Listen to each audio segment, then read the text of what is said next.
Creature Keeper, an ambitious indie RPG crafted by a solo developer over more than a decade, stands as a passionate ode to creature taming games. It radiates charm and originality while grappling with its own mechanical limitations and developmental growing pains. At its core, Creature Keeper is a game about connection between the player and their tamed creatures, between characters in a world where humans and beasts coexist, and between a developer and their long-held vision. From the outset, players are introduced to Blank, a bold protagonist embarking on their Creature Keeper training. The story slowly peels back layers of world building. A mysterious corruption infects the land, threatening harmony, and Blank must journey across regions to uncover the source and reforge bonds between species. This plot is enriched by a quirky and emotionally resonant cast, with each NPC conveying personality and mood through subtle expressions and emoji-assisted cues.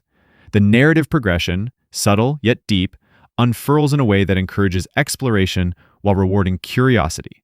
The game's story is undeniably one of its strongest suits, with characters who feel alive and humor that lightens the otherwise heavy themes. This story, accompanied by a stunningly immersive soundtrack by Sam English, anchors the experience. The music evokes nostalgia, mystery, and joy with every region in battle, and several tracks are highlighted as playlist-worthy. In some cases, the soundtrack alone elevates encounters and enhances the pacing of the game's world building. Gameplay-wise, Creature Keeper draws inspiration from action RPGs and monster taming classics, but avoids being a mere Pokémon derivative. Instead of issuing direct commands to creatures, players work alongside them in semi-autonomous combat. Attacks follow cooldowns and elemental affinities, with a simplified rock-paper-scissors mechanic determining weaknesses.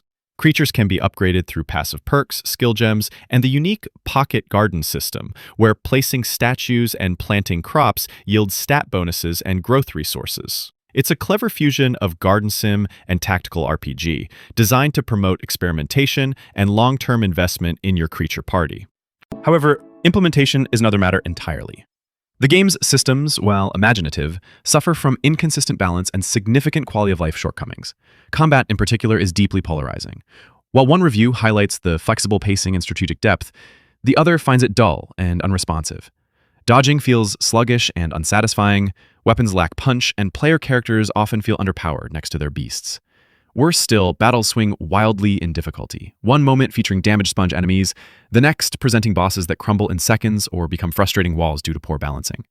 This lack of consistency undermines the core gameplay loop and contributes to a sense of disconnect between design intent and execution. The creature upgrading and taming process is both a highlight and a hassle.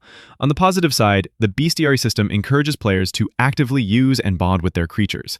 Completion of specific challenges unlocks bonuses and fosters an attachment to each unique monster. Unfortunately, the system is neither well-explained nor intuitive. Skill trees, if they can be called that, offer mostly generic buffs, and negative perks are sometimes locked in with no option for reversal.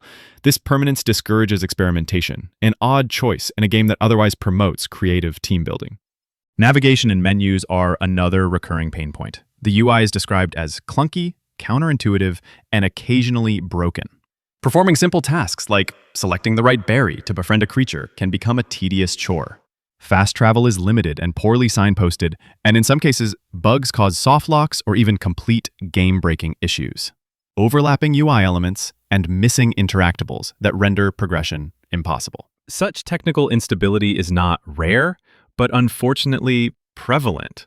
Crashes, freezes, and visual glitches haunt the player across regions, with several bugs from early testing phases reportedly still present in the final release. These aren't mere annoyances.